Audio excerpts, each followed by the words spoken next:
चलिए अब आगे बढ़ते हैं। हम हमारे साथ जुड़ गई हैं फर्रुखाबाद के कमालगंज से समीर नर्सिंग होम की डायरेक्टर डॉक्टर रश्मि मिर्जा, जिनसे हम जिले के कोरोना हालात और उनसे होने वाले तमाम बचाव के साथ साथ बच्चों को कोरोना से बचाने के लिए कई उपायों पर चर्चा करेंगे। बहुत बहुत स्वागत है आपका। नमस्कार। डॉक्टर रश्मि, मेरा पहला सवाल कोरोना से जुड़ा हुआ ही है, क्योंकि आप जिस पेशे से जुड़े हैं और कोविड वॉरियर के तौर पर आपको माना गया और कहा भी गया, ये अक्सर कहा गया लॉकडाउन के दौरान कि ईश्वर शायद अब ऊपर आसमान की तरफ नहीं है, वो धरती पर है और वो अस्पतालों में डॉक्टर्स के रूप में है।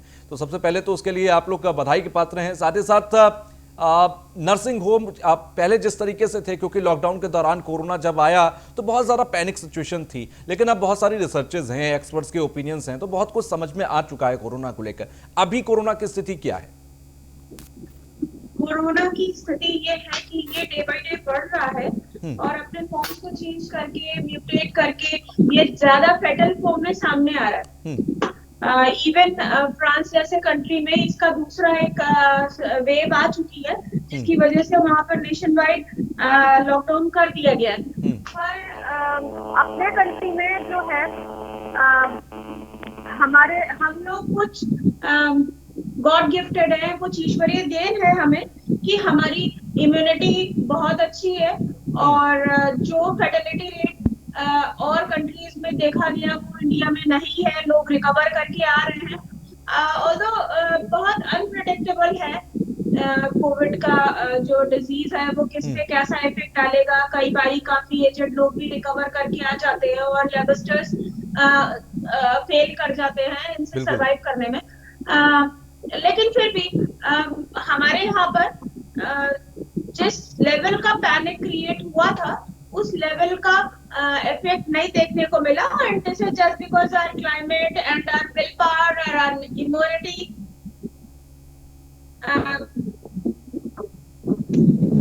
ये है कि कोविड हमें हमारे जीने के तरीके को चेंज कर रहा है और हमें सोशल डिस्टेंसिंग और अपना ज्यादा गैदरिंग में इंडल्ज होना, इन सब चीजों को अवॉइड करना पड़ेगा। Otherwise life is going to be normal again, but with some restrictions definitely। बिल्कुल डॉक्टर रश्मि, जिस तरह से ये एक सोच बनी थी शुरुआत में कि ये 2-3-6 महीने या साल भर ज्यादा से ज्यादा की एक समस्या है और उसके बाद कोरोना चला जाएगा, लेकिन आज के हालात ये हैं कि अब धीरे धीरे ये हर किसी को समझ में आने लगा है कि ये कितने सालों तक रहेगा आप नहीं इसको प्रिडिक्ट कर सकते, ना ही आप ये मान सकते हैं कि ये आज है कल नहीं होगा। अब आपको पार्ट ऑफ लाइफ बनाना होगा कि आप मास्क को पहनना शुरू कर दीजिए, आप सोशल डिस्टेंसिंग को मानने शुरू कर दीजिए, या आप हाथ धोने की हैबिट बना लीजिए। क्योंकि बहुत ज्यादा इंडियन अगर लाइफस्टाइल को देखें तो बहुत ज्यादा हाइजीनिक नहीं रहता था, बहुत सारी चीजें थी हमारे देश में, लेकिन वो अब सुधर गई हैं, बहुत स्तर पर सुधर गई हैं, जो कि आप बहुत करीब से देखते होंगे। क्या ये चीजें अब सुधरी हैं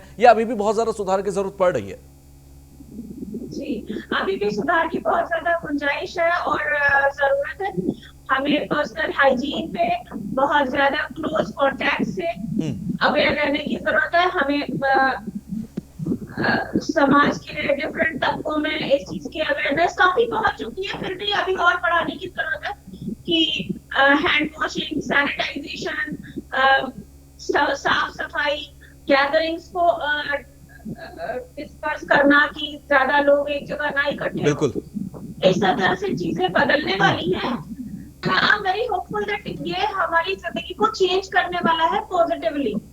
जिस क्राउड में रहने की हमें आदत हो गई थी, हमें शांति और सुकून देने के लिए ये चेंज आया है। बिल्कुल। अच्छा, इसका एक कहना चाहिए ब्लेसिंग्स ऑफ कोरोना ये भी है कि हम नेचुरोपैथी की तरफ बढ़ने लगे, हम एक्सरसाइजेस की इंपॉर्टेंस को समझने लगे, हम हाइजीन को समझने लगे, और ये सारी ब्लेसिंग्स भी हैं मुझे लगता है कोरोना की।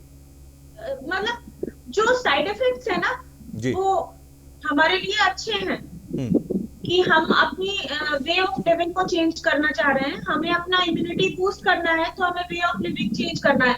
योगा, प्राणायाम, मॉर्निंग वॉक, है ना, पोल्यूशन को कम करना, दिस ऑल इंक्लूड्स दैट।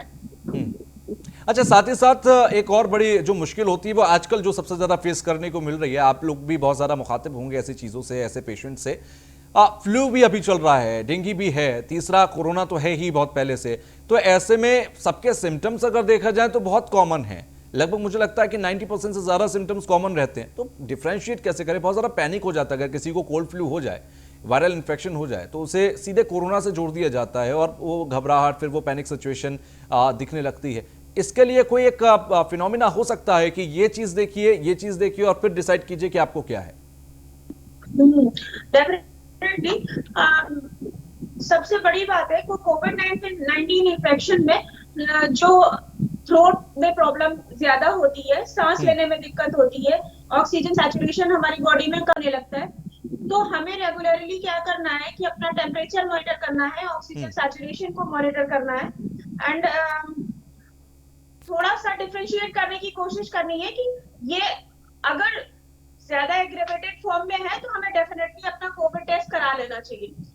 और before that we just start feeling the symptoms of flu, तो हमें अपने आप को क्वारंटाइन करना है, आइसोलेट करना है और लोगों से मिलने जुलने से बचना है, जिससे ये किसी भी तरीके का वायरल फ्लू है, सिंपल फ्लू है या कोरोना है, कोविड 19 का इन्फेक्शन है, तो ये स्प्रेड ना होने पाए।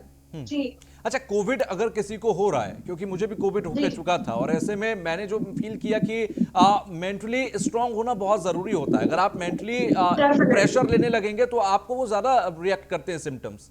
Is it? ये तो मानी हुई बात है कि डिप्रेशन की कंडीशंस में इंसान की इम्यूनिटी और जो रोग प्रतिरोधक क्षमता है हमारी वो कम होने लगती है। बिकॉज अगर हम खुश नहीं है, मेंटली साउंड नहीं है, तो हम अपना खाना ठीक से नहीं खा पाते हैं, ठीक से नींद नहीं ले पाते हैं और इन चीजों का डायरेक्टली इफेक्ट हमारी इंटरनल इम्यूनिटी पर पड़ता है। अच्छा, साथ ही साथ देखा जाए, क्योंकि जिस तरीके से कोविड चला है और अभी वैक्सीन का कुछ जानकारी नहीं कि कब तक आएगी या दवाई का कुछ जानकारी नहीं, अगर किसी को कोविड हो रहा है तो जो प्रोटोकॉल्स के मुताबिक तमाम चीज़ें मिल रही हैं, जो दवाइयां हैं वो सब तो प्रिस्क्राइब होता ही है, लेकिन इसके अलावा भी कुछ चीज़ें आपके पास हैं या आपका कुछ कहना होगा कि ये चीज़ें तो आप कीजिए, इससे आपको रिलैक्स मिलेगा और कम से कम उस स्तर पर तो आप नहीं जाएंगे कोविड के जहां पर कोई खतरा हो। हाँ, जिसके लिए तो सिंपल ये है कि जो ये हम स्टीम इनहेलेशन करते हैं, गार्गलिंग, स्टीम इनहेलेशन और इम्यूनिटी बूस्टर्स जो आयुर्वेद में है और मल्टीविटामिन जो कि मॉडर्न मेडिसिन का पार्ट है, इन सब का judicial use will work for that. और आयुर्वेद में आपका हल्दी, अश्वगंधा, तुलसी, इन सब चीजों का आजकल तो काफी सारी कंपनीज ने, अच्छी कंपनीज ने इनको टैबलेट फॉर्म में निकाल दिया है, तो उसको भी हम लोग डेली बेसिस पर ले सकते हैं अपनी इंटरनल टॉक्सिसिटी को रिमूव करने के लिए और प्लस अपनी इम्यूनिटी को बूस्ट करने के लिए। अच्छा, साथ ही साथ डॉक्टर अगर हम समझें जिस तरीके से, देखिए दवाइयों को लेकर भी बहुत सारा कंफ्यूजन रहता है, विटामिन्स, क्योंकि मैंने देखा कि प्रोटोकॉल जो है उसमें विटामिन्स की बहुत इंपॉर्टेंस देखी गई है, vitamin D, vitamin B, vitamin A, इसके अलावा जिंक, ये सब प्रिस्क्राइब किया जाता है। दवाइयाँ अगर देखी जाए प्रोटोकॉल में बहुत ज़्यादा नहीं है, या तो हाइड्रोक्सीक्लोरोक्विन दी जा रही है, या तो फीवर है तो फिर आप पैरासीटामोल ले लीजिए, अगर आपको कोल्ड है तो आप सिट्रिजिन ले लीजिए या उस टाइप का कोई साल्ट ले लीजिए। तो विटामिन्स का जो जिक्र है, तो क्या ये तो एक डेली रूटीन में आपके वैसे भी प्रॉपर तौर पर होना चाहिए आपके बॉडी के अंदर, तो क्या इसी की इनफिशियंसी ही आपको कहीं ना कहीं इम्यूनिटी को लॉस करती है और वो आपको कोरोना कराता है? जी जी, ये जितने भी विटामिन हैं, हमारी जो डाइट है वो डेफिशिएंट होती है, मतलब हमें पूरे विटामिन अपने आपके ये हमारी नॉर्मल रूटीन डाइट से नहीं मिल पाती है। तो आप देखिए कि ये एक हेल्थ सप्लीमेंट है जो सभी को लेना चाहिए, जिसमें vitamin A, B, C immunity को बूस्ट अप करने में काफी उसका अच्छा रोल है, जिंक का अच्छा रोल है। तो इन सब चीजों को हमें as a dietary supplement, as a health supplement लेना ही चाहिए। अच्छा डॉक्टर, एक चीज और भी, जिस तरह से आपने जिक्र किया कि विटामिन्स को रखना चाहिए, विटामिन्स के लिए आपके पास कुछ एक तरीके हैं कि आप ये अपने मील में शामिल कीजिए डेली रूटीन में और उसके बाद विटामिन्स की कम से कम कमी आपके बॉडी में नहीं होगी? जी, हमारी डेली रूटीन डाइट में हरी सब्जियां, कैरेट और बाकी ये जिंजर, गार्लिक, हल्दी, ये सब तो इम्यूनिटी बूस्टर हाई है, पर विटामिन्स तो हमें ज्यादातर फ्रूट्स, ड्राई और अमीनो एसिड्स ड्राई फ्रूट्स से और सब्जियों से हमें मल्टीविटामिन सारे एक्सट्रैक्ट हो जाते हैं। जी, बाकी डिटॉक्सिफिकेशन जो को लेकर हमारा भी कहा routine जाता में- है कि ये भी प्रॉपर वे में होना चाहिए। डिटॉक्सिफिकेशन और इम्यूनिटी को भी लिंक करके देखते हैं क्या? सॉरी। मैंने कहा डिटॉक्सिफिकेशन को भी रिलेट करके देखा जाता है इम्यूनिटी से, तो उसके लिए भी कुछ हो सकता है क्या? जैसे पानी पीना कहा जाता है कि मॉर्निंग में आप ल्यूक वार्म वाटर लीजिए, इससे आपके डिटॉक्सिफिकेशन होता है बॉडी का। एंड आप ग्रीन टी ले सकते हैं, और गर्म पानी सबसे ज्यादा अच्छा होता है टॉक्सिसिटी को रिमूव करने, बॉडी के टॉक्सिन्स को रिमूव करने के लिए। जी जो हल्का गर्म पानी का सेवन है जी। वो अच्छा रहता है, इससे आप जुकाम से बचे ही रहते हैं। मेरा पर्सनल एक्सपीरियंस है कि जिन लोगों ने हमेशा से लाइम वाटर और गुनगुना पानी का सेवन किया है और ठंडे पानी का कम जी से कम इस्तेमाल करते हैं, वो उनको सर्दी जुकाम कोल्ड फ्लू ये सब चीजें हो नहीं पाती हैं जल्दी। चलिए, बहुत बहुत शुक्रिया डॉक्टर रश्मि, आपने समय निकाला, हमसे बात की और हमारे दर्शकों को बहुत सारी चीजें आपने बहुत इंपॉर्टेंट बताई हैं, इसके लिए बहुत बहुत शुक्रिया।